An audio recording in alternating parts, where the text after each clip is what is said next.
Jadi NU tidak pernah memberikan, tidak ada kemudian keputusan rapat NU mengatakan misalnya Gus Yakut harus melakukan A, B, C, D, E gitu kan, tidak ada. Nah artinya dia tidak mewakili organisasi. Karena kalau kita maunya KKN ya, maka yang terjadi adalah kita akan kehilangan peluang untuk mendapatkan orang-orang terbaik di negara kita. Benar, benar. Gus Dur mungkin akan ngomong gini, jangan takut untuk dikritik. Tapi takutlah kalau sudah tidak ada lagi kritik. Kalau sudah tidak ada lagi kritik, artinya suasananya terlalu mencekam. Artinya kita sudah terlalu menakutkan. Ketika kekuasaan sudah terlalu menakutkan, yang akan terjadi adalah revolusi. Kita bisa melihat bahwa justru di sini banyak orang yang gelisah dan kemudian disuarakan oleh Panji. Nah, kegelisahan ini nggak akan hilang dengan cara Panji dipidanakan. Itu masih bisa dibalikin nggak sih? Iya, masih bisa balikin nggak sih, Mbak? Menurut saya lebih baik dikembaliin aja deh. Nggak usah ngelola tambang. Ketika semua elit, ini elit, di PBNU pun ada elitnya. Hanya elit PBNU yang menikmati hasil tambang. Jadi kita ini mendoktrin umat agar tahan ya melakukan segala macam ritual-ritual agama agar tahan, agar menjauhi panasnya api neraka. Tapi ini malah mendekati panasnya tambang, bakar sudah. Ini kata-kata Pak Lut. Yeah. Dan saya sudah minta izin, boleh saya kutip ya Pak? Gitu. Boleh kata dia. Oke, gitu saya ceritakan. Cuma memang ada 2 menteri yang sangat aktif melakukan lobby-lobby agar dua ormas besar ini menerima tambang. Sebetulnya mau jadi pemimpin yang baik itu nggak susah. Kalau mau bekerja untuk kepentingan masyarakat. Jadi itu yang problem di Indonesia bukan rakyatnya. Tapi yang problem adalah oligarkinya.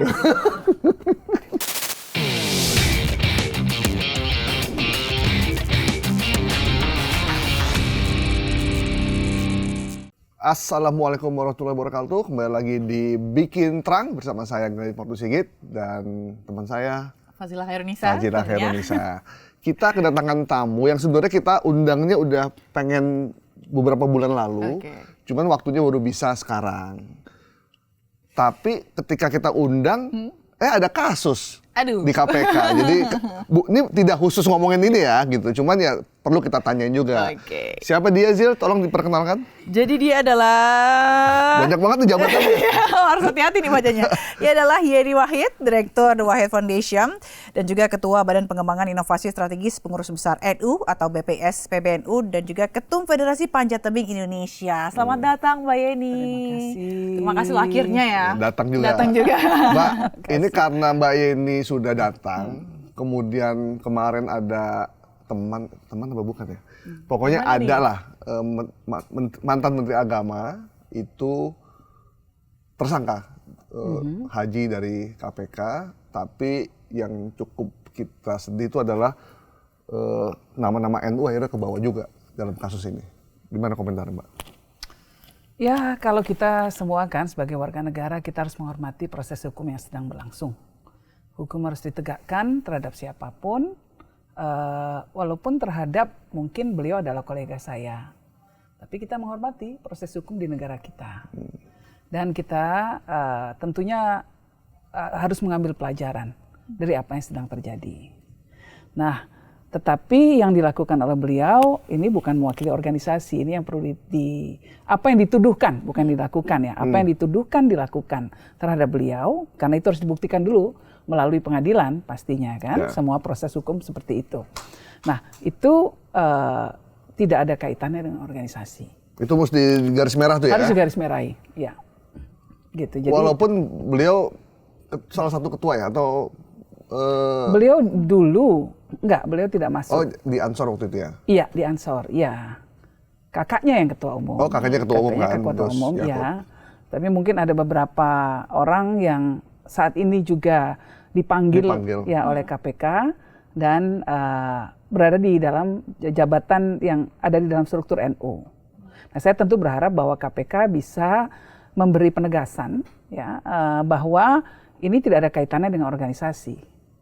Sehingga kemudian masyarakat NU yang selama ini juga mendukung KPK bisa merasa bahwa ini adalah proses penegakan hukum tidak ada unsur politisnya, gitu ya. Jadi karena KPK nyebutnya ini ya, ada ketua PBNU yang diperiksa tuh Gus Ais kalau nggak salah. Ya, yang sekarang dipanggil. Iya, dipanggil. Untuk dimintai keterangan ya. Nah, jangan atribusinya sebagai ketua PBNU-nya dong.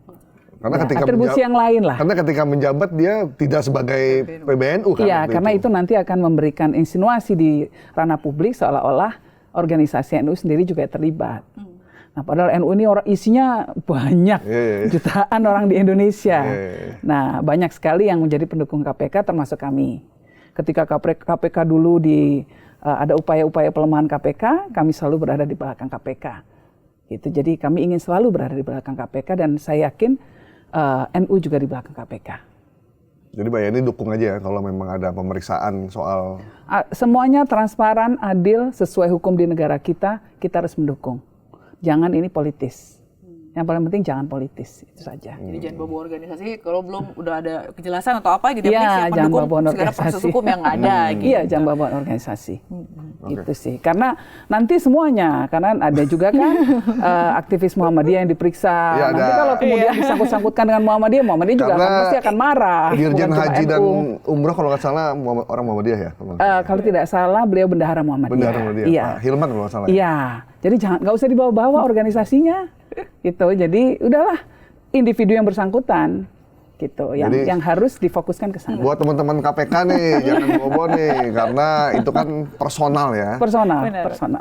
Karena kalau organisasi, artinya ada surat perintah, surat keputusan melalui rapat pleno di organisasi memerintahkan terhadap si Anu A, B, C, D untuk melakukan langkah-langkah yang memang tujuannya untuk organisasi. Ini kan tidak ada.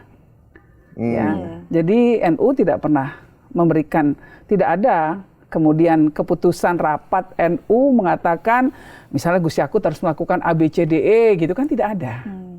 Nah artinya dia tidak mewakili organisasi, sudah jelas gitu secara hukum. Oke. Mbak, ini terkait dengan situasi kita yang ada sekarang. Iya. Banyak yang bilang teman-teman Gen Z ini sulit mencari sosok yang bisa mereka idolakan. Ada orang yang diidolakan sebelumnya, mantan gubernur lah ya, kita sebut bisa siapa aja kan ya. Ternyata di kemudian hari nggak sesuai dengan harapan. Kemudian ada orang yang anak muda begitu kita harap ternyata kena kasus korupsi. Dan itu membuat mereka akhirnya mencari sosok yang lain. Bagaimana Mbak lihat situasi ini, sementara generasi muda Gen Z itu yang paling banyak jumlahnya sekarang dan menjadi pemilih potensial di 2029. Ya, nasihat saya adalah kepada Gen Z, Gen A, milenial, semuanya ya, semua generasi adalah fokusnya jangan ke tokoh, fokusnya jangan ke figur, bukan juga ke institusi, tetapi kepada nilai. Wah, cakep ini. Jadi nilai, value ya, harus diutamakan itu. Kan nilai bisa, bukan nilai. Institusi bisa keliru, manusia bisa melakukan kesalahan, tetapi nilai jelas. Nilai keadilan, nilai kebangsaan, nilai kemanusiaan, ini akan terus abadi. Jadi kita fokusnya ke sana. Nah artinya siapapun dia, ketika dia sudah menyeleweng dari nilai yang sudah kita sepakati bersama oleh bangsa Indonesia ini, sebagai nilai kolektif kita bersama, maka harus diingatkan. Gitu. Walaupun mungkin teman kita sendiri, sahabat kita sendiri, ya harus tetap diingatkan. Karena fokusnya ke nilai. Itu yang diajarkan Gus Dur ke Mbak ya? Oh iya, makanya kita sering dimarahin. Salah-salah dikit. Walaupun anaknya tetap ditegur saya. Gitu, nggak peduli itu anaknya tetap ditegur. Anak saya sendiri, Gus Dur pernah konferensi pers. Anak saya sendiri, kalau sampai dia tidak berpihak pada kepentingan rakyat, tidak memperjuangkan kepentingan rakyat, saya akan pecat dia dari partai. Waktu itu saya kan di partai. Aduh, beliau bisa begitu. Dan nggak apa-apa kalau kami ya di NU ya tentu ini mengambil teladan dari dari Nabi Muhammad SAW ketika beliau memberikan pernyataan soal Sayyidah Fatimah. Kalau mencuri pun harus dipotong tangannya. Kan gitu. Karena nilai. Beliau memimpin umat. Umat itu harus disatukan oleh nilai, bukan tokoh. Kalau tokohnya pulang, berpulang katakanlah gitu, pergi, ya nilainya bisa rontok, bukan nilainya umatnya bisa tercerai kalau fokusnya tokoh. Iya. Tapi kalau fokusnya pada nilai, akan ada yang meneruskan. Selama masih ada yang meneruskan nilai ini, maka gerakannya akan masih tetap ada. Jadi ada istilah itu, tokoh boleh berganti tapi nilainya abadi gitu. Yes, betul. Gitu. Oke, tapi kalau Mbak Yeni ngelihat sebenarnya sekarang gimana untuk terkait dengan nilai-nilai itu? Apakah memang sekarang, karena kan kalau kita lihat benar tadi Mas Gai bilang, anak muda apalagi sekarang krisis kepercayaannya makin berkurang gitu kan, kayak dengan kok mereka juga belum menemukan nilai gitu, makanya sehingga mereka untuk mungkin rasa dia percaya terhadap pemerintah juga berkurang gitu. Kalau pejabatnya bukannya ini pansos. Kalau Mbak Yeni kan panjat tebing. Iya, kalau ini pansos ya. Ini pansos. Saya paling panjat doa. Iya. Jadi apa sih tadi pertanyaan? Jadi bagaimana Mbak Yeni melihat maksudnya sekarang nilai-nilai yang ada pergeseran nilai. Ada pergeseran nilai. Ya memang, jadi kenapa sih kepercayaan itu terjadi dan kenapa ketidakpercayaan kemudian terjadi? Ya, ketidakpercayaan terjadi karena sering dikecewakan. Kan itu. Kita juga dalam hubungan pribadi, ya, kita punya teman kalau dia sering ngecewain kita, lama-lama kita nggak percaya. Kita nggak percaya. Ini persis sama analoginya dengan pejabat.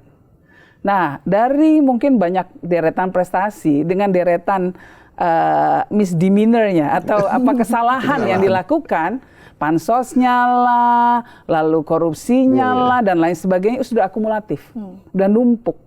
Jadi udah nggak percaya lagi. Sehingga langka sekali di mata rakyat pejabat yang betul-betul berjuang untuk kepentingan mereka. Nah, ketidakpercayaan ini karena rakyat merasa negara ini hadir hanya untuk elit, bukan untuk rakyat. Rakyatnya merasa ditinggalkan. Ini kan yang terjadi saat ini rasanya. Itu benar banget tuh. Kalau bukan bagian dari elit, jangan berharap. Kalau nggak punya ordal, ya udah nasib lu perjuangin sendiri lah. Iya, gitu. Padahal nggak boleh begitu. Negara ini harus hadir untuk semua. Tahun 98 mahasiswa berjuang supaya KKN dihapuskan. Salah satu komponen dari KKN itu kan nepotisme. Artinya hanya membela kelompoknya sendiri, keluarganya, dan lain sebagainya. Itu perjuangannya berdarah-darah kan, untuk bisa harapan supaya KKN tidak terjadi lagi, supaya ada kesetaraan, supaya anaknya Pak Budi sama anaknya Pak Budi yang pejabat gitu misalnya, dengan anaknya Pak Cecep yang tukang sapu, semua punya hak yang sama kalau mereka memang punya keterampilan, keahlian. Gitu. Nah, Pak Joko juga yang siapa gitu bisa jadi. Pak Jokowi ya, atau Pak Joko Widodo atau Pak Joko Winoto misalnya gitu ya. Dua-duanya punya hak yang sama untuk bisa memimpin negeri ini kalau memang punya kemampuan yang sama. Itulah yang dinamakan meritokrasi. Karena kalau kita maunya KKN ya, maka yang terjadi adalah kita akan kehilangan peluang untuk mendapatkan orang-orang terbaik di negara kita. Benar. Bener. Negaranya terlalu besar, tantangannya terlalu besar. Apalagi kalau udah kehilangan, susah cari orang, dipilih oleh DPRD, udah susah itu. Mbak, Zil ya, kebanyakan ya orang-orang yang aktivis yang tadinya di ormas tuh kelihatannya tuh value-nya tinggi tuh. Tapi kadang mereka ketika masuk politik terkontaminasi tuh, karena di situ ada kekuasaan, ada uang. Akhirnya kita lihat, udah beda nih ketika ngomong, ketika aktivis pas begitu jadi pejabat, enak juga tuh bareng, beda gitu. Iya. Karena yang jadi orientasinya adalah kekuasaannya, bukan kekuasaan sebagai tujuan seharusnya. Ya, yang menjadi orientasi adalah kekuasaan sebagai alat untuk membuat perubahan yang positif tentunya. Beda orientasinya kan. Kalau orientasinya hanya sekedar kekuasaan, punya kekuasaan, begitu berkuasa selesai, dia ingin menikmati itu terus. Tetapi ketika orientasinya adalah saya ingin berkuasa agar ketika saya berkuasa, saya bisa membuat perubahan-perubahan di negara kita. Benar. Maka ketika dia berkuasa, mungkin dia akan melakukan hal-hal yang pahit justru. Dan ketika kemudian tidak berkuasa pun, terus berjalan perjuangannya di dalam dan di luar sistem harus tetap sama, karena orientasinya bukan tentang kekuasaannya tetapi tentang perubahan lebih baik untuk masyarakat. Nah, ini kan kalau saya kan Ya gurunya langsung Gus Dur. Saya ngeliat langsung Gus Dur kan begitu. Gus Dur mau jadi presiden, nggak jadi presiden, tetap aja sama aja, berjuang aja terus gitu. Nah bahkan buat Gus Dur kan tidak ada kekuasaan yang harus dipertahankan mati-matian. Apalagi sampai harus mengorbankan darah. Apalagi sampai harus mempermainkan konstitusi katakanlah gitu misalnya. Itu nggak boleh. Karena kemudian efeknya, konsekuensinya besar buat negara kita. Kalau anaknya Gus Dur ngomong bebas aja ya. Iya, bebas aja. Ya. Kalau Mas Gaya ngomong Nanti kalau saya ditangkap, nanti kalian nyambangin bawa orang. Karena kalian di sini juga ya. Kita akan penyebabnya. Kita akan berada di belakang Mbak. Iya. Di belakang aja maksudnya. Belakang aja maksudnya. Dari jauh. Belakangnya jauh banget 1 kilometer gitu. Aduh. Mbak, seandainya Gus Dur masih hidup gitu, melihat situasi fenomena ini, kira-kira dia bakal ngapain, Mbak? Akan ngomong apa ke Mbak? Akan ngomong. Gini, Gus Dur mungkin akan ngomong gini, jangan takut untuk dikritik, tapi takutlah kalau sudah tidak ada lagi kritik. Kenapa? Kalau sudah tidak ada lagi kritik, artinya suasananya terlalu mencekam. Artinya kita sudah terlalu menakutkan. Merinding ini. Sehingga orang nggak berani. Nah, tetapi ketika kekuasaan sudah terlalu menakutkan, yang akan terjadi adalah revolusi. Nah, ini bahaya. Di mana-mana begitu. Ketika dibuntu gitu ya. Air aja dia dibuntu, disumbat di mana-mana disumbat. Terjadi jos. Ledakannya terlalu besar. Jadi, yang ini nggak boleh terjadi. Makanya kita punya demokrasi, makanya kita punya DPR, makanya kita punya wakil rakyat yang seharusnya menyuarakan suara hatinya rakyat. Iya. Nah, bukan suara elit. Nah, itulah. Kritik tuh nggak apa-apa Mas Gaya sebenarnya. Justru bagus ya Mbak Eni untuk membangun. Masa nggak mau dikritik? Biar masyarakat ada salurannya. Bener. Gitu. Betul. Nah, Mbak. Ngomong soal kritik. Kritik katakan, sorry. Tapi gini, kritik harus membangun. Iya, nggak apa-apa. Bagus. Tapi jangan anti kritik. Saya setuju kok kritik kalau dilakukan dengan cara yang terlalu kasar atau terlalu nyinyir, mungkin orang jadi tersinggung. Dia tidak bisa menangkap pesannya karena udah tersinggung duluan, gitu ya. Tetapi esensi kritiknya sendiri harus diterima. Jadi walaupun ketika disampaikan dengan suara keras. Berarti kita udah bisa tanya Mbak Yeni soal mensrea. Lagi happening banget nih, lagi rame banget nih. Ini lagi trending, bahkan di Netflix tuh nomor satu, Mbak. Nomor satu. Itu satu. Fakta berikutnya, ternyata kan banyak orang yang nggak tahu bahwa mensrea itu sudah di tapping ya. Dilakukannya Agustus ketika lagi demo. Lagi aksi. Oh, konteksnya seperti itu waktu itu ya. Lagi demo tuh. Misalnya acara itu pas lagi demo. 10.000 orang datang dengan mencekam karena suasana Jakarta waktu itu. Bayar ya? Bayar 1 jutaan, Mbak. Bahkan yang di depan tuh bisa 5 juta. Orang mau membayar. Membayar 10.000 hanya dengerin orang ngomong, Mbak. Kalau partai kan ngumpulin segitu susah, mesti partai justru harus bayar. Bayar. Ini dibayar. Demo ini dibayar. Mesti nasi bungkus. Tapi ini banyak anak muda ya. Ya, mostly termasuk teman-teman anak saya juga pada datang. Dia datang cuma mau dengerin seolah-olah tuh keresahan mereka disampaikan oleh Panji. Bagaimana Mbak melihat itu?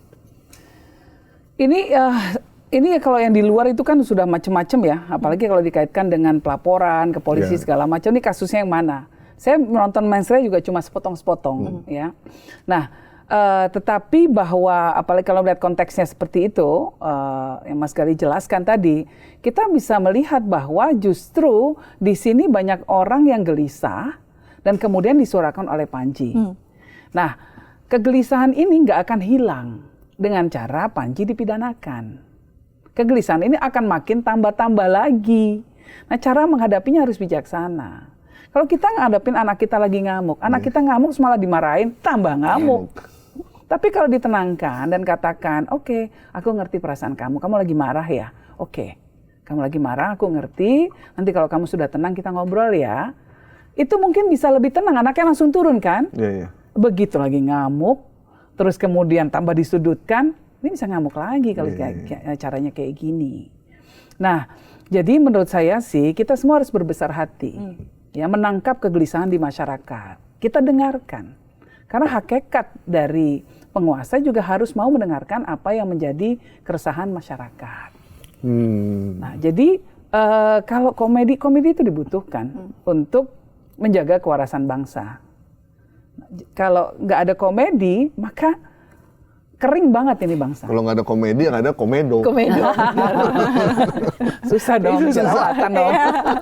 Tapi kan dia juga dilaporin kan sama pemuda, kelompok pemuda yang mengaku pemuda NU dan Muhammadiyah. Benar nggak sih Mbak, dia tuh bagian dari NU atau bukan sebenarnya? Saya secara pribadi nggak pernah kenal. Dan yang kedua, setahu saya, kedua organisasi besar ini berdasarkan dari pernyataan resmi dari pengurus pusat ya. Saya bukan pengurus di PB-nya ya, saya pengurus badan. Nah, berdasarkan dari kedua pernyataan resmi ini, dikatakan bahwa mereka tidak mewakili organisasi. Nggak kenal, Mbak? Nggak kenal. Padahal belakangnya namanya Wahid loh. Banyak bisa saudaranya Nur Wahid sama Nur Wahid, banyak gitu.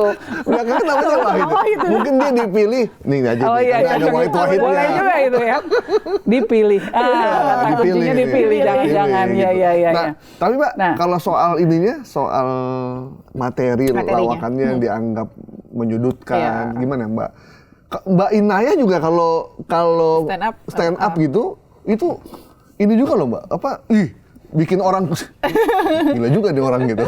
Nyentil juga gitu ya. Kalau yang khusus sama NU ya, kalau yang saya dengar ini semuanya kan saya tahunya dari media juga ya. Jadi dakwaannya adalah menghina kedua organisasi ini karena berkaitan dengan tambang. Nah, soal NU Muhammadiyah menerima tambang itu kan dia fakta. Fakta yang harus dihadapi konsekuensinya bahwa kemudian banyak orang yang akan mempertanyakan keputusan itu. Saya sendiri pun mempertanyakan. Saya sendiri pun bahkan pidato.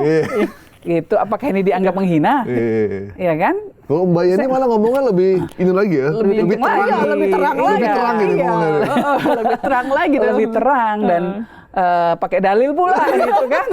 Nah, jadi artinya bahwa kalau saya pribadi memang berpendapat bahwa ormas agama terutama tugasnya itu adalah mewakili suara hati masyarakat, menjaga etika dan moral di masyarakat, menjadi partner pemerintah, mendampingi bahkan juga mengkritisi pemerintah. Tapi intinya berjuang untuk kepentingan masyarakat banyak. Ketika menerima tambang dari pemerintah, ada potensi mereka akan terkooptasi. Suaranya jadi hilang, nggak bisa kritis lagi. Nah, kalau sudah hilang kekritisannya, reputasi dan kredibilitas akan hilang. Apakah kedua ormas ini bisa bersikap kritis kalau ada perusahaan-perusahaan, baik swasta maupun yang pemerintah, melakukan perusahaan lingkungan, perusahaan tambang? Kalau dulu bisa, sekarang bisa nggak? Padahal ini yang jauh lebih berharga. Ya, jadi 10 tahun, 20 tahun dari sekarang, orang akan mengingat ke belakang loh, begitu lihat ada kerusakan lingkungan begitu besar. Orang akan tanya, itu dulu siapa sih? Zaman NU zaman siapa sih yang nerima tambang? Kacau. Iya. Itu kan berat. Itu masih bisa dibalikin nggak sih? Iya, masih bisa balikin nggak sih Mbak? Menurut saya lebih baik dikembaliin aja deh. Nggak usah ngelola tambang. Mengelola saja hal-hal yang memang punya kaitan dengan kita. Banyak kok. Kalau misalnya pemerintah mau nyumbang, boleh nggak sih? Boleh. Karena pemerintah banyak menyumbang pada organisasi, pada kegiatan-kegiatan masyarakat, biasa itu. Apalagi NU dan Muhammadiyah mewakili jutaan. Dan uangnya juga uang rakyat kan, bukan Uangnya uang juga pemerintah. uang rakyat, asal dikelola dengan baik. Misalnya tuh bangun gedung sekolah, universitas, bangun gedung rumah ibadah, universitas, rumah sakit. Yang lebih diperlukan banyak Itu boleh masyarakat. Kan? Itu tetap bisa mendatangkan keuntungan. Tanpa harus punya tambang. Tanpa harus punya tambang. Dan itu sesuatu yang memang kita cukup punya kemampuan untuk melakukan itu. Nah, menurut saya seharusnya begitu. Nah, kalau sudah tambang, ya itu tadi potensinya lebih besar. Mudaratnya lebih besar nih. Kerusakannya nih jauh lebih besar dibandingkan dengan keuntungan yang didapat. Apalagi kalau soal tambang itu di mana-mana di seluruh dunia, ya, tambang ini barang panas. Tambang, komoditas alam, mineral, dan lain sebagainya. Ini bisa bikin orang jadi nggak berpikir lurus kira-kira. Coba nggak usah jauh-jauh Presiden Trump. Bisa memenjarakan, bisa menangkap presiden berdaulat dari sebuah negara lain. Presiden negara lain, negara yang berdaulat dari bisa kamar ditangkap. tidurnya. Iya. Hanya gara-gara apa? Kayaknya gara-gara minyak. Sekarang mau invasi Greenland. Ya, hanya gara-gara apa? Gara-gara minyak. Semuanya gara-gara itu tadi mineral, gara-gara tambang. Orang jadi nggak berpikir kritis. Nah, kalau sudah seperti itu, kan bahaya, lebih bahaya lagi. Lalu siapa yang menemani masyarakat? Ketika semua elit, ini elit, di PBNU pun ada elitnya. Hanya elit PBNU yang menikmati hasil tambang. Sementara umat PBNU-nya ya tetap aja melarat. Kan susah kalau kayak begini caranya. Mas Goib yang nikmati. Nah, udah begitu Umat berantem. PBNU-nya melarat. Udah begitu berantem pula. Jadi kita ini mendoktrin umat agar tahan ya melakukan segala macam ritual-ritual agama agar tahan, agar menjauhi panasnya api neraka. Tapi ini malah mendekati panasnya tambang, bakar sudah. Panasnya batu bara. Lebih indah daripada panasnya neraka. Terbakar sudah jadinya. Mbak, Kalau begini caranya. Sebenarnya kan waktu itu Mbak sempat kasih statement soal bahwa ada menteri yang memang memaksa dan Pak Luhut yang justru melarang. Menolak ya. Itu memang begitu, Mbak? Iya, Pak Luhut cerita ke saya. Tujuannya memang ingin pengaruh atau gimana, Mbak? Betul. Jadi Pak Luhut telepon saya. Waktu ada geger-geger di NU. Terus bilang, saya emang udah bilang ya dari dulu. Bahwa nggak usah lah Ormas ngambil tambang. Saya ini orang tambang, saya tahu susahnya. Ini kata-kata Pak Luhut. Dan saya sudah minta izin, boleh saya kutip ya Pak? Gitu. Boleh, kata dia. Oke, gitu saya ceritakan. Cuma memang ada 2 menteri yang sangat aktif melakukan lobby-lobby agar 2 ormas besar ini menerima tambang. Kenapa ditengarai? Karena ada motif-motif lain, yaitu mau bagi-bagi tambang juga ke ormas-ormas lain, atau mungkin ada ormas-ormas yang akan dibentuk yang mungkin berafiliasi dengan dirinya, kita nggak tahu. Ormas sayap atau ormas baru yang akan dibentuk. Gitu. Jadi nanti akan ada bagi-bagi ke semua lah. Gitu, bukan ke semua lah ya, ke elit, lagi ke elit. Biar nggak kelihatan terlampau mencolok. Iya. Jadi kan ormas yang udah ada ormas besar betul. ini. Oke. 2 ormas besar menjadi. Bu Mayani. Mayani kayak boleh inisialnya B dan P. Inisial aja ya. Inisialnya B dan P ya. Siapa tuh? Bisa Budi, bisa. B itu Bang. P itu Pak. Bener juga sih. Bener juga B. Karena memang muda dan tua ya. Gitu. Aduh, Mbak, tapi sebenarnya kan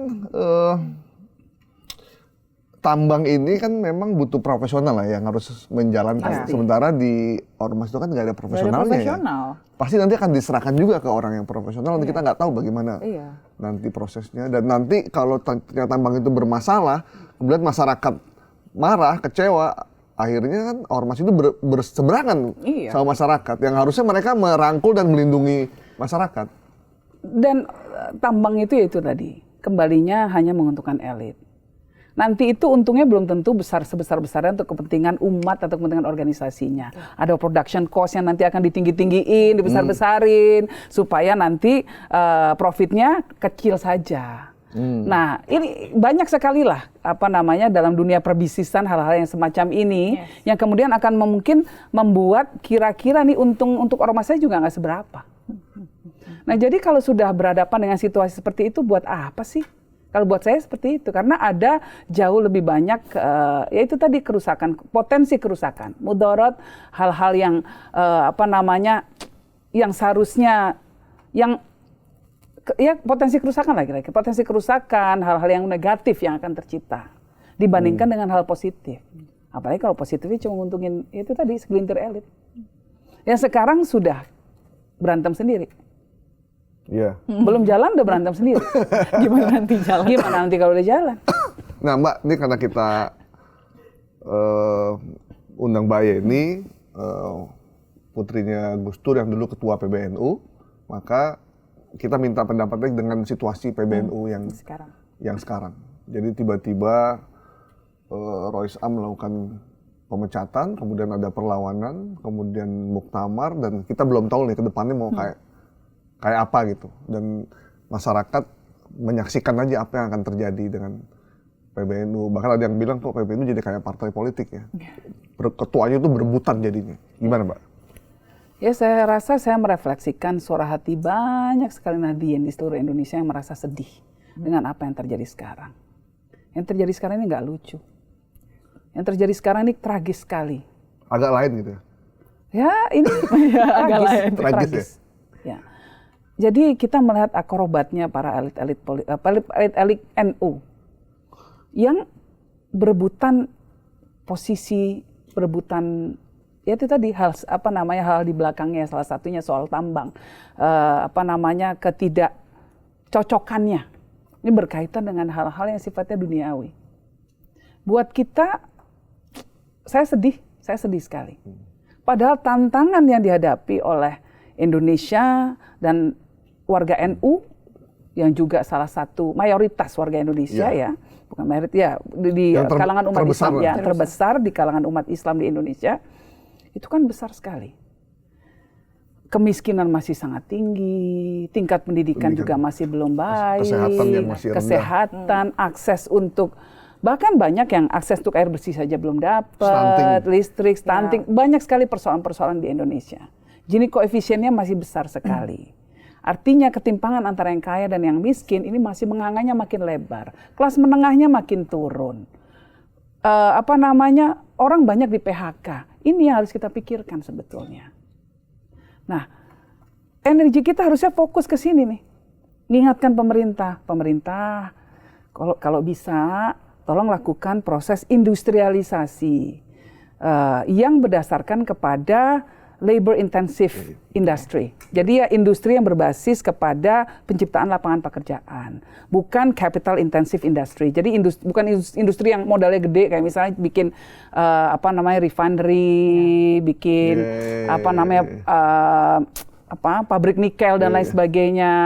Nanti di dalamnya diisi robot. Misalnya nih ya contohnya ya. Robotnya dari luar lagi. Robotnya dari luar pula, banyak mesinnya. Yang kerja di situ sedikit ya. Yang kita butuhkan ini adalah industri-industri yang bisa menyerap lapangan pekerjaan sebanyak-banyak. Industri padat karya. Ini contoh-contohnya nih, ya kan? Lalu kemudian pemerintah tolong dong urusan pajak, urusan cukai, urusan macam-macam diberesin dong. Karena kalau sampai ada pabrik tutup, maka ribuan orang kehilangan lapangan pekerjaan.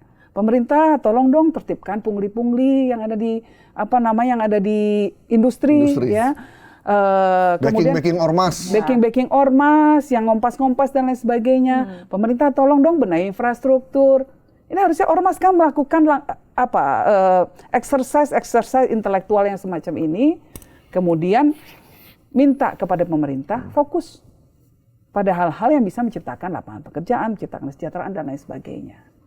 Nah, tapi jangan energi habis hanya untuk rebutan soal tambang, soal posisi, karena kalau sudah ada posisi di PBNU nanti bisa jadi menteri, di kabinet. Aduh. Jadi kebayangannya akhirnya untuk kepentingan pribadi ya, Mbak? Kepentingan pribadi. Tapi kalau ngelihat kasus atau kondisi yang sekarang, menurut Mbak ini apa yang dibutuhkan NU sekarang untuk memperbaiki segala situasinya?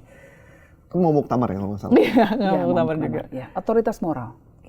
Ya, kepemimpinan ke depan yang berdasarkan etika dan moral yang tidak ingin menjadikan NU sebagai batu lompatan hanya untuk mendapatkan kekuasaan, hanya mendapatkan jabatan menteri, tambang, dan untuk bisnis dan lain sebagainya. Tapi betul-betul kekuasaan kalau misalnya ada orang-orang NU yang dipercaya untuk berada di pemerintahan, betul-betul dipakai untuk berjuang bagi kepentingan masyarakat.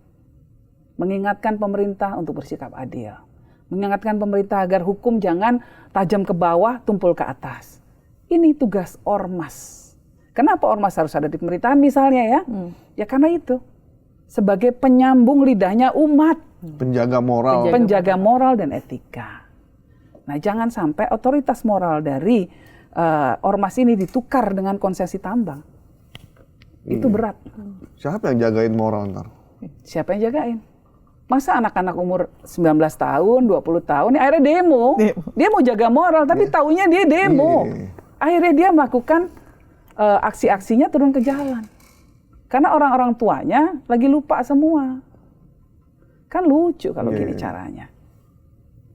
Nah, Mbak, akhirnya kan banyak masyarakat melakukan kritik ya terhadap situasi yang ada sekarang. Baik kritik kebijakan maupun hal-hal lain pejabat yang melakukan akrobat.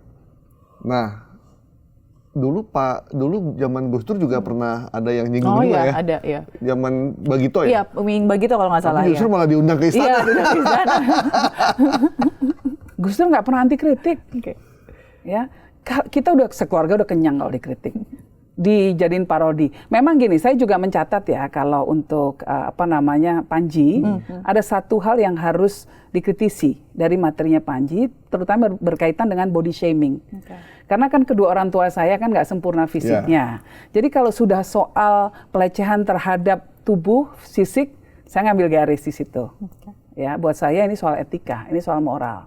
Ya, jadi janganlah ini dijadikan materi lawakan. Kebijakan silakan, tapi kalau udah fisik, tolong jangan. Nah, Pak Wapres dengan segala kritikan kita terhadap beliau, jangan kemudian dikritikin soal fisiknya. Dia nggak minta dilahirkan seperti itu misalnya ya kan, nggak ada orang yang minta dilahirkan fisiknya tidak sempurna, tidak ideal. Tidak ideal ya. Ya menurut saya fisik beliau ya sebagai manusia sempurna. Kenapa? Karena matanya bisa melihat, hidungnya bisa mendengar dan lain sebagainya gitu ya. Nah jadi tapi juga kita sendiri sebagai orang-orang yang mungkin dekat dengan kekuasaan atau yang sedang berada dalam kekuasaan, menurut saya juga jangan anti kritik.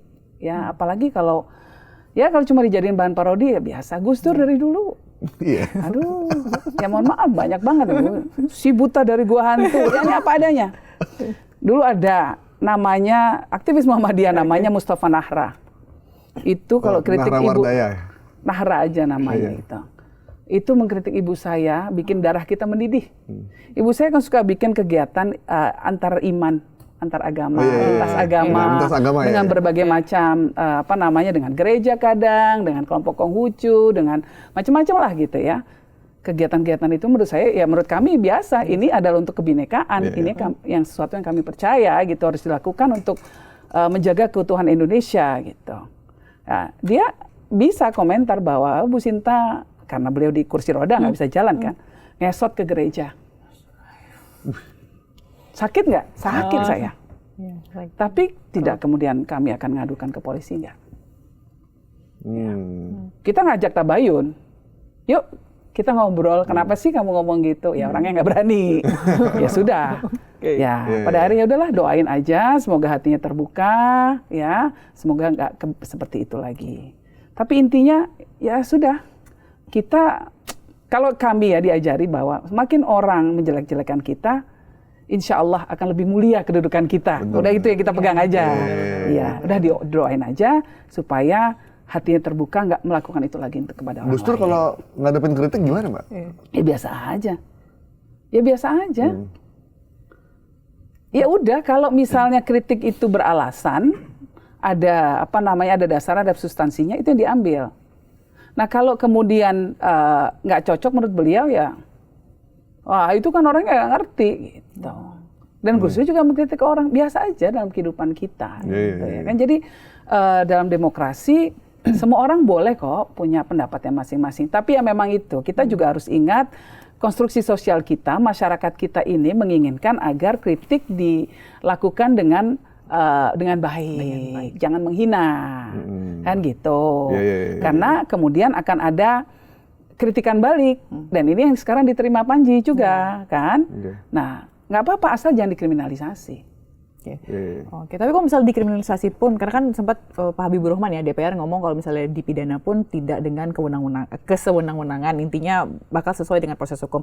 Tapi kalau misalnya Panji dipidana, mungkinkah ini akan menjadikan bikin orang tuh jadi takut untuk kritik atau menyampaikan pendapat misalnya gitu misal di sosmed atau di apa gitu, menurut Mbak Yeni seperti apa? Akankah ini menjadi kemunduran untuk kita jadi udahlah nggak usah kritik di ini karena WA story aja bisa bisa ditangkap WA story. Orang Indonesia itu nggak bisa digituin, iya kan? Dulu kurang apa Orde Baru, bukan cuma ditangkap, diculik. Toh tetap akan ada kritik, tetap akan ada demo, tetap akan ada letupan. Makin digituin, makin yang lain yang nanti nggak terima. Nggak terbendung jadinya. Nggak terbendung jadinya. Malah makin berontak makin lagi. ngamuk, dan ngamuknya selalu rame-rame. Orang Indonesia kan nggak berani kalau sendiri biasanya kan, gitu kan. Biasanya rame-rame. Nah kalau udah rame-rame, rusak semua. Ya, apa dibakar lah, segala macam dihancurkan. Kan ngeri jadi revolusi. Nah itu yang harus kita cegah. Makanya harus ada penyaluran-penyaluran tadi. Jadi pemerintah harusnya tidak usah represif ya, biarkan aja mereka. Panggil aja Panjinya. Maksudnya gimana Panji? Apa yang menjadi ini kamu misalnya? Oke, lalu usulan kamu seperti apa sih? Itu nggak apa-apa.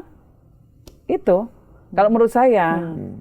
Nah, jadi dan memang gini ya, pemerintah itu memang harus mendengarkan kritik. Kenapa? Karena ya pemerintah ini sedang mengemudi sebuah kapal besar yang kalau salah nakodanya keliru mengambil arah, ini bisa tenggelam semua kita. Ya. Saya dulu ketika pemilu tidak mendukung Pak Prabowo.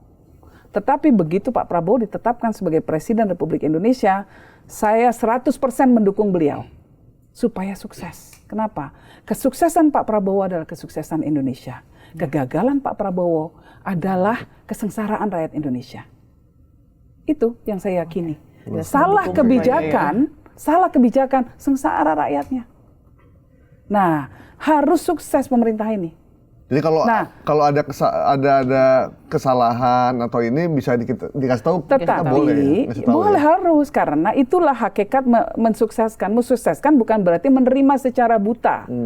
Menerima utuh-utuh semua. Karena ada banyak hal yang juga harus dikritisi. Ya itu tadi, kita harus mengatakan bahwa Pak di sana ada batu tuh, jangan lewat sana Pak, gitu. Tujuannya apa? Tujuannya agar selamat ini kapal besar Indonesia ini. Dan karena yang dibawa mandatnya ini besar.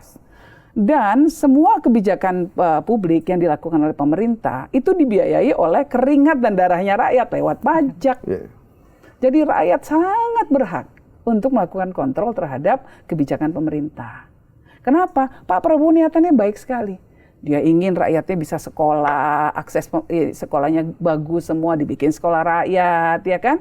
Dia ingin rakyatnya bisa usaha, dibikinlah koperasi merah putih. Dia ingin rakyatnya makan bergizi gratis, makanan bergizi, dibikinlah MBG. Nah, yang harus dicermati oleh Pak Prabowo adalah niatan yang baik ini, implementasi ke bawahnya baik juga apa enggak. Ini ketika dikritisi bahwa Pak, MBG di sana bikin keracunan, harus didengar. Pak, kebijakan Bapak, aparat keamanan jangan represif misalnya, ini harus didengar. Karena kalau enggak niatan yang baik, di bawahnya diterimanya berbeda, kasihan. Nah, satu hal lagi juga bahwa yang namanya kekuasaan, saya pernah di kekuasaan. Saya pernah melayani 2 presiden, Presiden Abdurrahman Wahid dan Presiden Susilo Bambang Yudhoyono. Saya cukup mengerti lah dinamika kekuasaan seperti apa. Saya pernah di belakang di istana, gitu. Tinggal di istana, rumahnya di istana, kurang apa gitulah ya. Nah, saya mengerti bahwa hakikat kekuasaan itu bukan hakikat. Salah satu ciri kekuasaan adalah kadang-kadang orang tidak berani memberikan laporan-laporan yang buruk. Jadi, presiden, pemimpin itu banyak dikelilingi oleh orang-orang yang ABS. Ini bahaya. Bahaya sekali. Seorang pemimpin harus menciptakan sebuah sistem di mana dia harus mendengarkan, dia bisa mendengarkan semua realita yang ada di masyarakat. Agar jalannya ini benar. Ya, ketika dia mengemudi kapal besar ini jalannya benar. Jadi yang paling penting adalah kupingnya ini. Harus dipasang, harus bikin sistem. Dia harus bikin di ini mana-mana nih ada kabel-kabelnya di mana-mana. Karena nanti anak buahnya nggak berani ngomong. Nggak berani ngomong, memberikan laporan yang jelek. Laporan yang jelek biasanya itu untuk menyudutkan orang lain. Ya itu kan demo besar-besaran tuh karena ya situ Pak pihak itu tuh mau melakukan provokasi. Musuh politik. Itu karena mau jatuhin Bapak. Seorang pemimpin harus mengerti, harus memahami bahwa kenapa rakyatnya bisa diprovokasi ya. Kenapa mereka begitu gelisah sehingga diprovokasi sedikit aja langsung menyala. Kalau rakyatnya sejahtera, Kalau rakyatnya tenang, uangnya banyak, perutnya kenyang, bisa sekolah, masa depan dianggapnya cerah. Diprovokasi kayak gimana pun dia malah bilang apaan sih lu? Gue udah happy tuh gue enak. Kan gitu. Iya. Kalau zaman Gus Dur gimana? Mbak kan deket tuh di istana. Kan Gus Dur kan mohon maaf nggak bisa lihat kan. Iya. Berarti kan dia hanya mengandalkan telinga dan perasaan. Iya. Nah itu gimana untuk menyortir bahwa ada laporan ABS, ada laporan yang benar-benar itu gimana? Ya. Jadi waktu waktu zaman Gus Dur, saya mengambil peran sebagai orang yang membawa kabar buruk. Saya selalu mengatakan, ya Pak, tapi begini Pak. Gitu. Berat banget. Pasti sebel lah. Pemimpin pasti sebel lah kalau dikasih kabar buruk, udah niatnya udah baik, atau ada yang kabar buruk. Tetapi Bapak tahu bahwa niat saya adalah untuk jagain Bapak. Mungkin sebel, tapi didengerin. Oh gitu, oke gitu. Jadi kalau ada menteri yang cuma ABS, ada juga Mbak zaman dulu ya? Ya banyak. Dari dulu ada ya orang-orang ABS. Begitu. Penting sekali seorang pemimpin tuh punya orang-orang di sekelilingnya yang memang betul-betul genuine, yang loyal karena dan mau menjaga keselamatan pemimpinnya, ya, tapi dengan cara mengingatkan terus. Kayak orang tua deh. Kita ya, orang tua ini kalau anak kita kasih aturan nggak sih? Pasti kita kasih aturan, nggak kita manjain aja kan. Kalau anak kita manjain, semua diturutin, minta permen dikasih terus, minta permen kasih terus, nggak mau tidur malam mau scrolling terus, mau nonton ini, mau main medsos, mau main game, mau segala macem lah. Jadinya kayak gimana itu anak? Kan sama persis. Orang tua yang baik adalah yang kadang-kadang bersikap bisa ngingetin, Pak. Nak, kalau ke anaknya ya, nak, nggak boleh begitu. Walaupun anaknya mungkin meronta-ronta, sebel gitu kan. I hate you. Aku nggak suka mau mama ini ya. Tapi niatnya sudah jelas bahwa kita harus ngingetin. Kita harus membuat garis. Demikian juga pembantu presiden yang baik, ngingetin presiden. Supaya jangan salah arah. Gitu. Mungkin menteri takut itu di reshuffle. Iya. Misalnya dia ngeritik apa gitu, Pak. Ini bukan mengkritik juga. Pak, ini kebijakan Bapak nih agak kurang yang ini nih, karena di bawahnya begini. Pak, kan bisa dengan caranya yang baik. Pak, kita bisa sempurnakan kebijakan ini, niatan Bapak sudah baik. Cuma mungkin kita bisa sempurnakan dengan cara ini. Nah, kalau menteri yang baik mungkin bisa melakukan itu. Tapi ada juga mungkin menteri yang hanya ingin menikmati saja di jabatannya.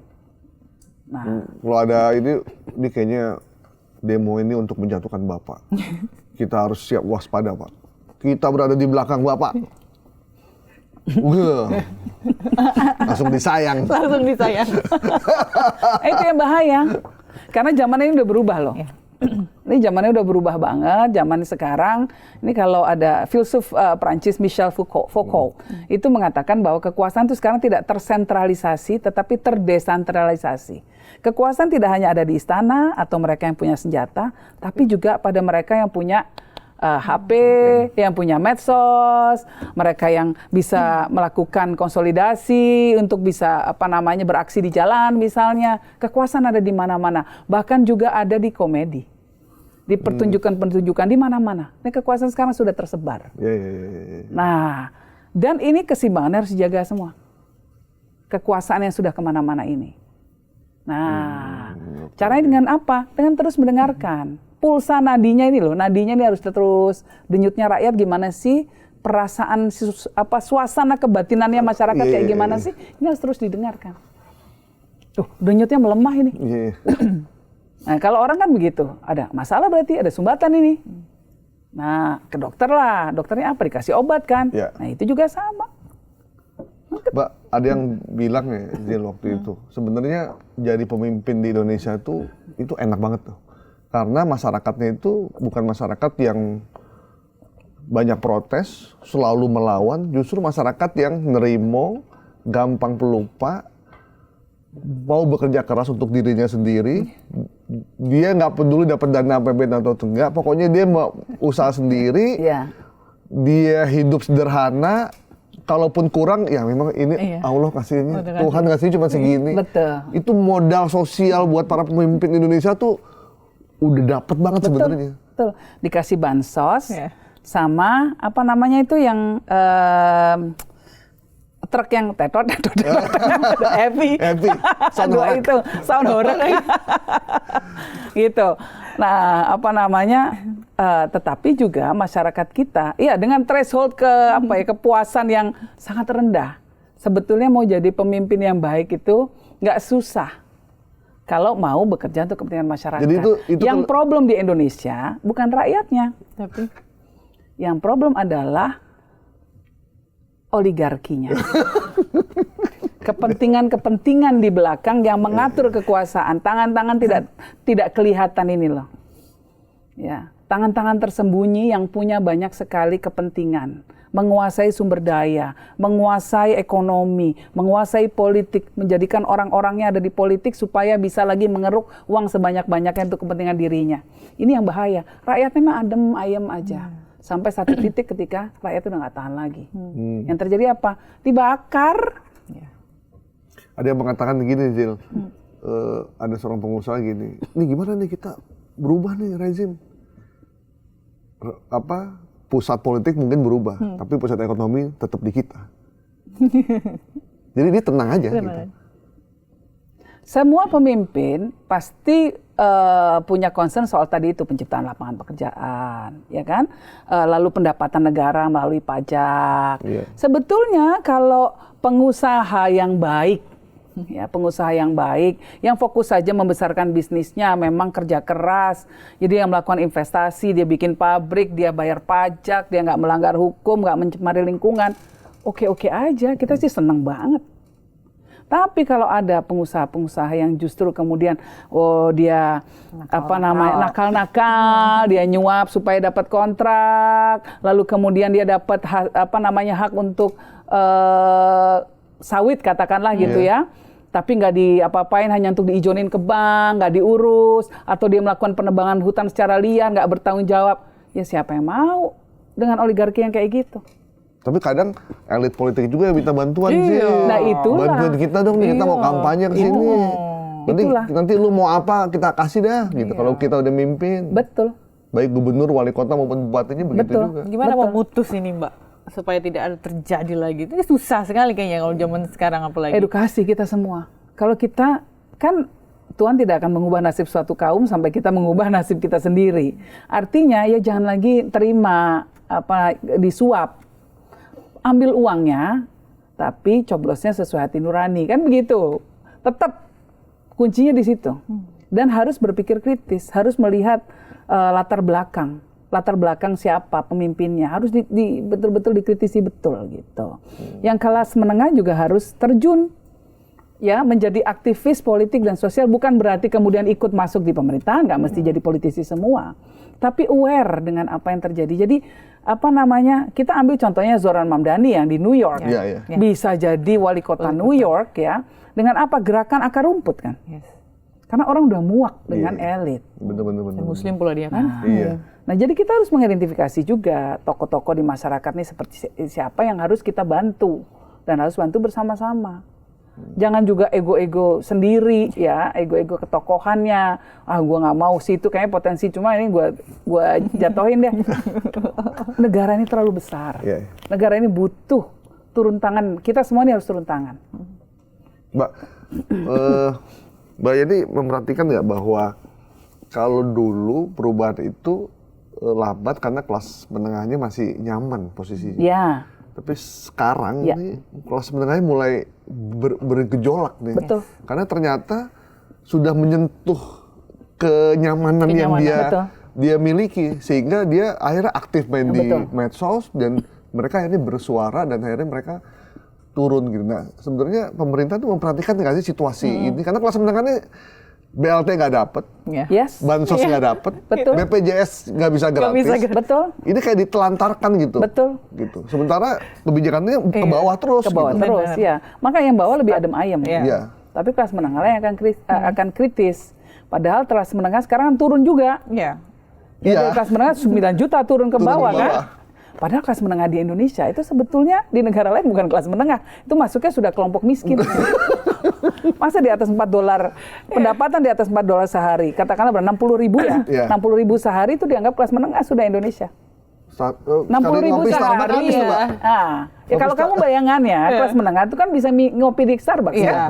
Enggak, di Indonesia 60.000 sehari pendapatan. 60.000 kali 30 berapa? 180. Katakanlah gitu. 1.800.000. Sudah kelas menengah. Bisa nggak hidup di Jakarta? Boro-boro Starbucks, kopi keliling aja belum tentu bisa. Di Bojonggede aja belum tentu hidup. Nah itu sudah masuk kategori kelas menengah dan nggak dapat bansos, nggak dapat segala macam tadi. Mereka ngerasa sangat ditinggalkan. Dan mereka lah biasanya di mana-mana di seluruh dunia kelas menengah lah yang akan menjadi penggerak perubahan-perubahan dan revolusi sosial politik yang terjadi. Jadi pemerintah memang harus merhatikan banget ini. Semoga ada solusi untuk kelas menengah di Indonesia. Bukan cuma kelas, semoga ada sumbatan-sumbatan komunikasi yang selama ini tertutup bisa terbuka. Semua pejabat bisa lebih mendengarkan, ya, dan nggak baperan. Saya apresiasi loh Pak Wapres, ya, beliau dikritik sama Panji soal itu bilang nggak apa-apa, biarin aja, Oke loh dia. Gaya ininya juga nggak terlalu yang ini ya. Karena kelas menengah kalau disumbat dia bakalan lebih liar lagi itu. Betul. Gitu. Makanya lah orang yang di omongin aja biasa aja, yang lainnya nggak usah baper. Pendukungnya biasa aja juga. Jadi kalau masih baper jangan jadi pejabat. Jadi pejabat, benar.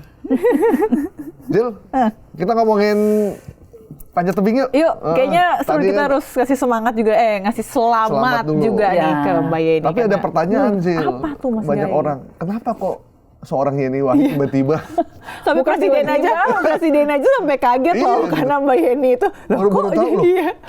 Baru tahu iya. Udah lama. Saya udah periode kedua ketua Federasi Panjat Tebing Indonesia. Sudah lama. Dia bekerja dalam senyap. Tapi hasilnya waduh luar biasa. 8 medali ya, Di SEA Games kita 8 medali, yang 4 emas, 3 perak, 1 perunggu. Di Olimpiade Paris kita medali emas. Itu yang menyelamatkan Indonesia waktu itu. Iya, merinding tuh kita. Nangis kita semua waktu di sana dengerin lagu Indonesia Raya karena kita belum dapat medali emas. Yang diwawancara cuma atletnya, ketuanya nggak diwawancara. Atlet yang seharusnya bersinar. Kita di belakang layar, kita membantu mereka. Nggak bikin billboard, Mbak gede gitu. Selamat buat anak buah saya gitu. Daripada duitnya saya pakai untuk bikin billboard, lebih baik duitnya saya kasih insentif atlet yang berprestasi supaya dia lebih mau berprestasi lagi. Emang itu yang kita dari lakukan. Pemerintah? Enggak kan? Pemerintah dapat juga. Cuma kan banyak atlet-atlet yang lainnya yang belum sampai titik sana, ya kan? Itu juga kita kasih. Kami federasi juga ngasih juga. Gimana Mbak prosesnya akhirnya Mbak jadi ketua terus sampai membuat dapat emas Olimpiade dan SEA Games itu gimana? Ya terpilih, ini pilihan juga. Dipilih, lalu kemudian memang kalau saya kan kalau kerja Mbak, itu kan biasanya rumit. ketua PB itu kan biasanya dia kalau nggak menteri, pengusaha, jenderal TNI gitu. Ini anak presiden. Anak presiden lah, iya benar ya anak presiden loh. Jadi mungkin di sini tuh lihat juga kali ya. Jangan-jangan harus diakui lah ya kan. Apapun saya nggak boleh menyombongkan diri. Semua ya gara-gara bapak saya. Kan? Ya bukan langsung gitu anak presiden. Udah cocok udah. Nah, jadi yang kita lakukan di federasi itu adalah kita melakukan pembenahan secara menyeluruh ya. Jadi waktu di zaman saya itu saya bahkan memberanikan diri untuk menjadi tuan rumah kejuaraan-kejuaraan internasional. Jadi kita menyelenggarakan kejuaraan dunia, kita bawa semua atlet dunia ke sini. Supaya apa? Supaya makin ada semangat dari para atlet kita dan makin banyak yang bisa ikut kejuaraan dunia. Lalu memang atlet sering kita kirim ke luar negeri. Dan kemudian fasilitas juga makin banyak kita adakan, termasuk yang di GBK. Itu berjuangnya banyak itu melalui beberapa menteri kita melobinya waktu itu ya. Bahkan ke presiden waktu itu minta agar dibangunkan fasilitas itu. Itulah makanya perlu anak presiden. Anak presiden yang bisa ngelobi nembus dikit lah, buka-buka pintunya gitu ya. Terus kemudian kita menyelenggarakan banyak kejuaraan kelompok umur, jadi untuk anak-anak muda. Dari umur 11 tahun. Dari situ nanti kita bisa tuh bibit-bibit baru tuh. Jadi dicari ya bibit-bibit mana nih yang ini ya. Kejuaraan-kejuaraan nasional gitu. Jadi anak kecil-kecil lucu-lucu gitu, pinter manjat. Nah, nanti kan kita punya stok banyak. Jadi walaupun di SEA Games kemarin kita dilarang mengirimkan atlet Olimpiade. yang senior, Senior. ya atlet Olimpiade kita nggak boleh turun. Yang muda Nah, yang kita mulai kan turun. hanya boleh ngirim atlet junior kita, tetap karena stok kita banyak. Bibit-bibit Tetap unggul juara, gitu ya. gitu, untuk tetap dapat menjuarai. medali emas dan perak. Hanya perunggu yang disisakan untuk tuan rumah. Gitu. keren. Apalagi kalau kita kirim yang senior, termasuk yang junior, ya udah tiga-tiganya diambil gitu. Tapi kan dulu kita juga nggak jago-jago banget Mbak di panjat tebing. Lumayan lah, lumayan. Tetap selalu ada prestasi dari dulu kok atlet panjat tebing Dan Indonesia. baru hype-nya kita sekarang aja ya. Baru orang gitu. Ya mungkin ya salah kami juga ya, nggak kurang melakukan siar gitu. Terlalu bekerja dalam senyap itu tadi ya. Padahal banyak kok atlet-atlet kita yang memecahkan rekor dunia dari dulu. Iya, Bahkan jadi sampai katanya ada mau dinaturalisasi. Iya. Emang iya, iya. iya. Gila loh. Jadi dubes Turki itu ketemu saya ke kantor. Oke. Khusus meminta agar ada atlet panjat tebing Indonesia bersedia pindah warga negara menjadi warga negara Turki supaya bisa mewakili Turki dalam banyak kejuaraan. Terutama kejuaraan Eropa. Mereka tahu, mereka bilang kita nggak minta yang paling topnya. Kita mintalah yang ya peringkat 5 ke bawah, it's okay, nggak apa-apa. Nanti kan bisa berlaga di kejuaraan-kejuaraan Eropa gitu. Luar biasa. Gitu, Ini jarang-jarang loh ada negara Dan lain. itu langsung permintaan dari presidennya. Makanya dubesnya turun tangan langsung. Ini lagi nguber-nguber terus ini dari federasi sananya juga. Dikasih nggak Mbak? Iya, baru mau ngomong dilepas. Saya oh kalau yang top-topnya nggak boleh dong, anak aja itu jagain banget gitu. Padahal kata komentarnya, mau ada gue minta warga negara. Nah, Jadi warga Eropa. Eropa, bener. Gajinya euro. Iya. Aduh, bisa naik apa tuh? Kapokadia ya? Apa tuh? Kapokaca. Bisa naik itu, waduh. iya. Iya. Lupa lagi. Pasti banyak yang mau tuh Mbak. Iya. Enggak juga. Oh, enggak juga. Jadi atlet Indonesia itu sangat-sangat nasionalis rupanya. Waduh, luar biasa. Ya, jadi mereka masih mikir-mikir ya. Walaupun ketika diskusi dengan saya bilang nggak apa-apa kalau memang untuk masa depan kamu gitu ya. Misalnya di sini kamu juga persaingannya ketat banget di sini. Iya. Atlet-atlet mudanya juga banyak. Mungkin yang sudah senior sudah mungkin akan sulit lah untuk berlaga ke Olimpiade dan lain sebagainya. Kamu boleh pertimbangin gitu. Ada sih yang tertarik 1-2, cuma saya kembalikan ke mereka. Kan ada pemain Karena bulu tangkis juga ada ya? Iya, Berarti ada pemain Kalau bulu tangkis. boleh sih ya, kalau boleh nih sebenarnya permintaan ke pemerintah agar oke lah mereka boleh di sana 5 tahun, nanti boleh balik lagi jadi warga negara Indonesia. Itu mungkin ideal. Jadi biar nabung dulu. Iya. Nabung di sana. Kayaknya gitu. pemain bulu tangkis begitu deh Mbak. Iya. Ada pemain Tapi bulu tangkis kita saya nggak yang, tahu yang- jadi membela Malaysia, membela Iya. Denmark gitu. Setelah Iya. itu mereka Balik bisa lagi. balik lagi. Emang bisa balik? Bisa Mbak. Kayak Beneran? itu juga Megawati nggak sih? Yang voli tapi Enggak, itu dia nggak pindah warga negara. Warga negara ya. Ini nggak pindah warga negara kali. Iya, mungkin Iya, dia nggak pindah, cuman jadi main pemain doang. aja. Iya, Kalau ini pemain pindah warga negara. Ada beberapa Berarti pemain yang maksudnya Mbak ini mau mewakili. mengajukan itu untuk Ya kalau boleh gitu ya kalau boleh. misalnya ini. Tapi tentu syaratnya dia bukan atlet yang paling ini ya. Yang paling jago ya. Yang paling jago ya, kalau yang atlet paling jago, aduh berat. Kalau Jangan pasti berat. dikeluarin misalnya, jangan dibolehin. Tapi mereka udah ngasih tahu Iya. berapa ininya, gajinya berapa, fasilitas yang Mereka akan datang ke sini. Jadi saya bilang, kamu kan ngomong aja sendiri langsung ke atletnya lah gitu. Karena ini hidup mereka pada Ya, akhirnya. mereka yang menentukan ya. Dan kalau ke atletnya saya selalu katakan bahwa izin ke orang tuanya, lalu berdoa dulu, lihat keputusan terbaik apa. Gitu. Jadi saya nggak mau membuat keputusan untuk mereka, ini hidup mereka. Gitu. Jadi kita hanya membukakan peluang saja. Kalau ada yang mau ya silakan. Nanti nabung uang, mata uang euro lah, banyak kan jadinya. Ya. Nanti terus dapat istri, Orang Turki. suami, dapat Mehmet. Mehmet Sultan atau Mehmet siapa Sultan lah gitu gitu ya. Balik ke Indonesia ya, perbaikan keturunan juga. Udah megang duit banyak. Iya. Tapi kalau misalnya lihat, kalau misalnya ini menjadi daya tarik Turki, presidennya langsung yang ngomong, apa sih yang mereka lihat sih selain, maksud atlet kita juga memang atlet yang berbakat ya, tapi Iya. ada nggak spesifik Mbak Yeni ngomong ke Mbak Yeni bahwa nih atlet Indonesia nih begini-begini gitu, khususnya di panjat tebing ini. Ya kalau atlet Indonesia, sama seperti orang Indonesia pada umumnya tadi dikatakan ya, pekerja keras, fokus kalau sudah fokus pada apa yang dimaui gitu ya, itu bisa fokus dan dengan segala kondisi diterima kira-kira kan gitu. Nah semangatnya luar biasa. Atlet-atlet Indonesia, terutama atlet panjat tebing karena langsung saya di bawah pengawasan kita ya, memang atlet-atlet kita hebat-hebat semua. Semangat juangnya luar biasa sekali. Tapi ini juga tidak lepas dari insentif yang diberikan pemerintah. Jadi saya sangat mengapresiasi dukungan pemerintah luar biasa. Top bener ya. Iya. Itu pemerintah dukungannya real tuh ya. Real, dikasih hadiah langsung. Ya, Frederick itu dikasih 6M Olimpiade. SEA Games kemarin 1M kalau medali emas. Itu kan banyak anak-anak yang mungkin keluarganya bukan keluarga yang berkecukupan, jadi bisa berubah nasib keluarganya.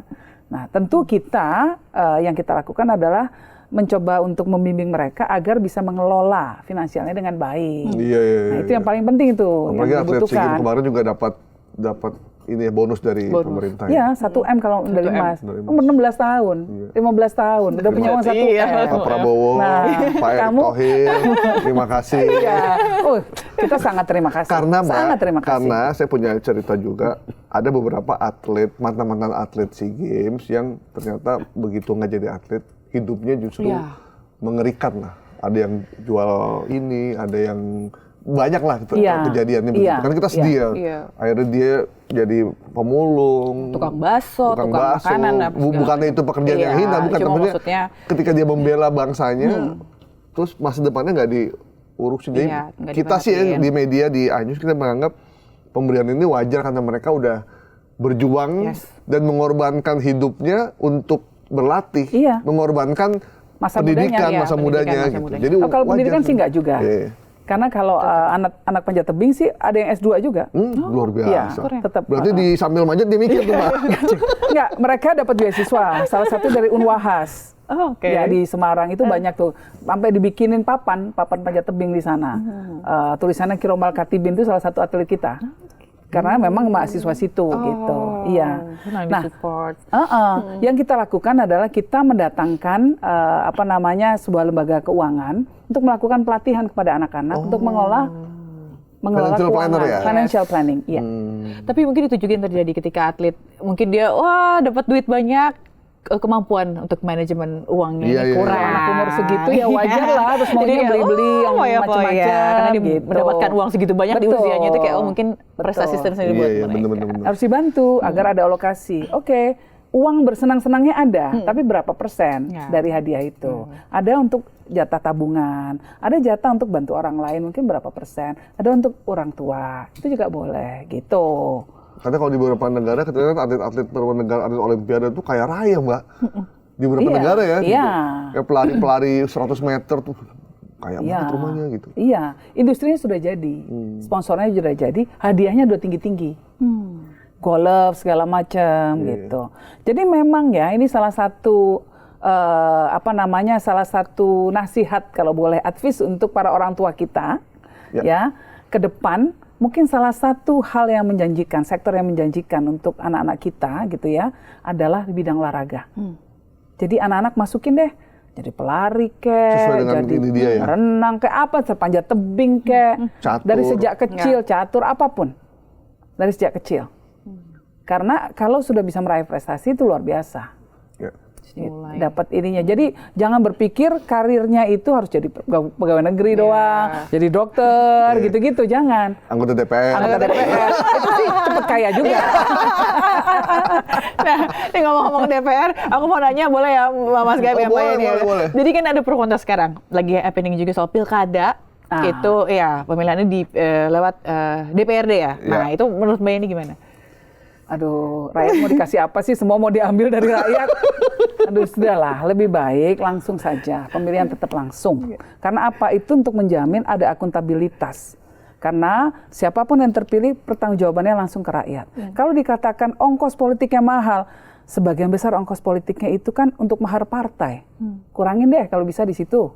Ya, sehingga ongkosnya lebih turun lagi. Lalu kemudian buatlah batasan yang betul-betul diawasi. Berapa banyak yang boleh di-spend tiap kandidat. Iya. Ya, jadi nggak jor-joran. Ini juga boleh, seperti itu caranya. Tapi bukan kemudian haknya rakyat diambil untuk menentukan siapa pemimpinnya. Itu, karena kemudian akuntabilitasnya jadi nggak jelas. Kami ngalamin Gus Dur diturunkan oleh DPR. Iya. Sidang istimewa itu ya.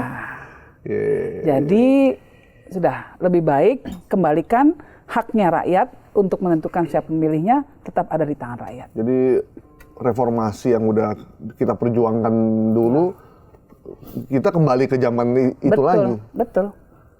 Kembali Betul. ke titik nol lagi kalau itu Betul. kembali itu. Betul. Nah, kita sudah berpuluh tahun ini, sudah dari tahun 98, sudah 26 tahun. Ya masa kemudian ini akan kembali lagi ke masa lalu? Ini kan harus ke Mundur depan. Ya harus mundur lagi. Harus tetap maju ke depan. Oke. Itu pertanyaan kamu ya. Dan sebagai memang kan hasil survei beberapa lembaga-lembaga Iya, independen LSI mengatakan bahwa sebagian besar 66,sekian persen. Iya. Masyarakat menginginkan langsung tetap di tangan rakyat. Ini suara masyarakat. Oke, kalau saya pertanyaan terakhir titipan dari para ibu nih, Pak. Iya. Para ibu yang gelisah bagaimana mengatasi gadget yang sekarang ini hampir sudah menjadi bagian penting buat anak-anak mereka. Iya.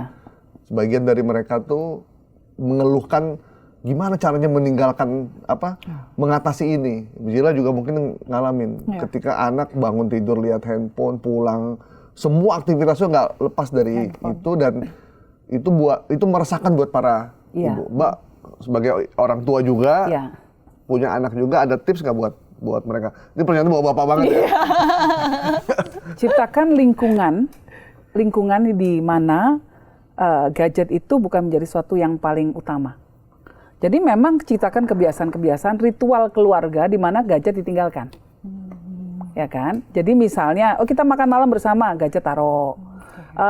Kita main berkebun yuk, gadget ditaruh. Kita main di luar, outdoor, makin banyak aktivitas yang dilakukan bersama-sama, makin banyak gadget itu nggak dipakai. Gitu kan. Nah, terus kemudian ada aturan. Kalau di rumah saya, kita pakai timer.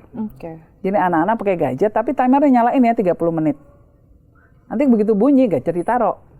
Lihat dulu di luar ada apa, ada pohon, ada apa segala macam. Apa habis setelah itu kemudian kita gambar yuk, atau ngapain lah, atau masak. Anak saya tuh pada bisa gambar, masak segala macam. Ya karena itu dipaksa membaca. Nah itu gadget baca jadi berkurang, scroll jadi lebih banyak. Iya, karena nggak dikondisikan. Ini harus dikondisikan sejak kecil. Berarti orang tuanya juga harus ikut. Dan orang tua harus konsekuen. Dia juga nggak main gadget. Kalau anaknya suruh baca, dia sendiri main HP, ya anaknya bilang, aduh, ibu, itu kan jadinya. Jadi itu tadi suasana di mana gadget nggak terlalu dominan jadinya. Gadget boleh dipakai, boleh, kita udah nggak bisa hidup tanpa gadget sekarang ini. Tapi jangan kita menjadi budaknya gadget. Kita yang menggunakan gadget sebagai alat. Gitu, kita yang menguasai tetap gitu. Nah, timer itu penting menurut saya. Dan harus bunyi. Biar kedengeran Mas Gavin. Kedengeran. Ayo ditaruh gitu. Jadi budaya itu diciptakan oleh keluarga itu sendiri. Harus diciptakan. Nggak bisa anak-anaknya nggak akan punya kesadaran lah. Namanya anak. Namanya anak. Nah, bapak ibunya juga sama, harus disiplin juga. Kalau sudah saatnya gadget free time, ya semua ditaruh, konsekuen. Termasuk ibu bapaknya juga ya. Support. Anak itu kan dia nggak dengar apa yang kita omongin, dia melihat apa yang kita lakukan. Cocok jadi Menteri Anak dan Perempuan ya? Enggak lah,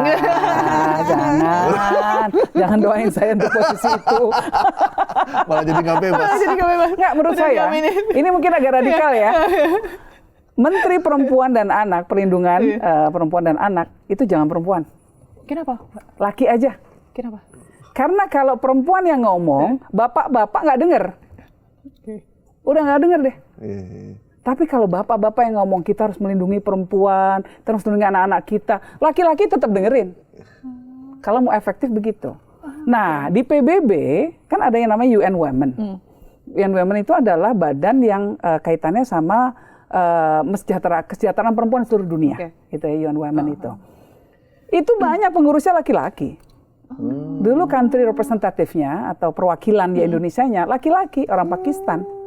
Jadi laki-laki Muslim. Wah, dia lebih feminis dari saya. Dia lebih militan dalam memperjuangkan kepentingan perempuan. Jadi dia lihat begitu ada acara, misalnya orang-orang di Indonesia ya, kementerian bikin acara gitu kan. Terus pembicaranya laki-laki semua. Wah, dia telepon saya, ya nih, ini kenapa begini sih pemerintah Indonesia? Pembicaranya nggak ada perempuannya. Dia protes dia. Gitu. Nah, jadi menurut saya Menteri Urusan Perempuan dan Anak-anak ke depan nanti laki-laki saja. Sekarang aja Mas, saya telepon Pak Prabowo dah. Datang Saya siap jangan nih jadi- dong. saya siap Menterinya ini. yang sekarang udah oke. Oh, udah oke. Biarkan bekerja. Setelah dulu ya, setelah itu nanti, aja. nanti. Periode Iya. selanjutnya. Berarti kita harus, saya harus siap-siap ini. Siap. Kamu siapa siap-siap. tahu Mas Gembong lagi ya. Sekarang kamu berjuang untuk kesejahteraan perempuan. Harus kelihatan ya. Oh, punya ada Rekam aksinya jejaknya ya? dong. Ya iyalah. Benar. Kalau kamu nggak punya rekam jejak atau mau jadi pejabat, ya nggak bisa. Kecuali kamu masuk partai politik. Tetap aja ujungnya ke situ. Ujung-ujungnya partai politik. Oke, Mbak. Seru banget ya. Seru. Kita kayak harus ketemu lagi ya. Iya, harus ketemu lagi Ketemu kayaknya. lagi. Harus sesi kedua deh kayaknya Karena harus. mesti ada sesi kedua. Kayaknya Nah, saya menjadi penyambung lidah kalian. tolonglah kami. Terima kasih banyak Mbak Yeni udah bikin terang. Semoga Sama-sama. Mbak Yeni selalu sehat ya. Sehat selalu. Amin. Dan Tetap berada di garis yang Gus Dur. Garis Gus Dur. Garis Gus Dur. Bikin Karena- terang jana. Iya. Ini sesi duanya bisa kita nyanyi bareng juga. Iya. sama Mbak Yeni. Terima kasih Mbak. Waktunya. Terima kasih banyak sudah mengundang saya. Iya. Oke. Terima kasih itu dia tadi. Sampai jumpa di Bikin Terang selanjutnya. Ya, bye-bye. Bye-bye.